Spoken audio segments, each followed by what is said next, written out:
$100 for administration offices per unit, so you can make $100 for every unit that you sell. Then you determine the total profit that is possible at a projected level of sales. You determine the percentage of probability of achieving those financial goals, and this is an important point. Let us say you set financial projections. For everything in life, there's a probability that that event will occur. If you've been in business for any period of time, you can set your budget projections with tremendous accuracy, and the probability that you will hit your numbers will be 95%. If you're starting in business, the probability of hitting those numbers, because of lack of experience, is much less. So let's say, for example, you project selling $10,000 worth of your product per month. And you say, what is the probability I will hit that number? And let's say you say it's about 80%, right? Then you use the number of $8,000 as the probability number that you will achieve. Once you have determined your probability, you multiply the probability times your estimated profit. I estimate I'm going to make $10,000 a month in profit. My probability is about 80%, so that means that you're looking at making $8,000 a month. Then, in order to do a business analysis, you determine the total investment that you will have to make to achieve this amount of profit.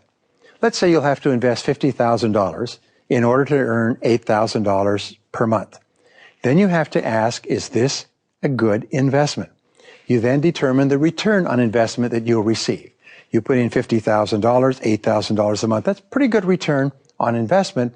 But then the final thing you do to determine whether or not this is what you want to do with your business is you compare this result against all other opportunities that you have to invest the same amount of money.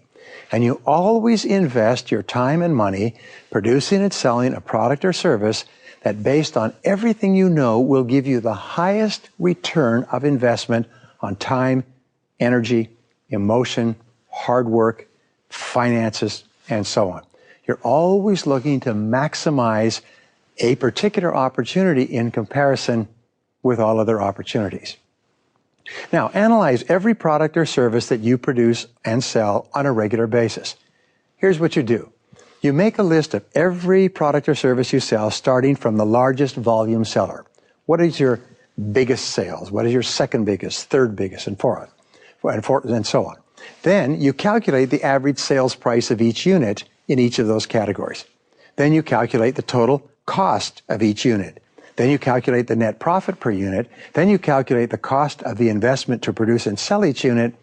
And then you determine the percentage of return or profit that you earn from each unit. You need to do this on a regular basis. You need to always be aware of which of my products or services not only do you sell the most of, but at the end of the day, which of your products or services contribute the greatest profit and the greatest return on investment in generating that profit. Then what you do is you organize each of your products and services in terms of their contribution to profitability. You start with your number one single most profitable product or service.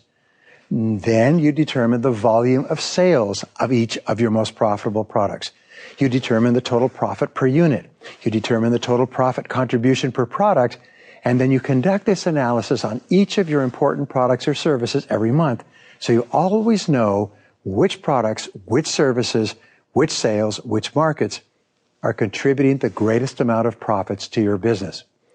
If you don't do this, what can easily happen is you can get completely involved in marketing, selling, producing, delivering a product or service that is yielding at the end of the week or month a very low profit, and be ignoring products or services that are potentially or in reality far more profitable. Here's a key. Apply the 80-20 principle to profit analysis. Remember that 20% of your products and services will contribute 80% of your profits. 80% of your products or services will only contribute 20% of your products. So you need to dedicate more of your time and resources to selling more of your most profitable products and services. A break-even analysis is a critical tool. You should conduct regular break-even analyses on every product or service and on your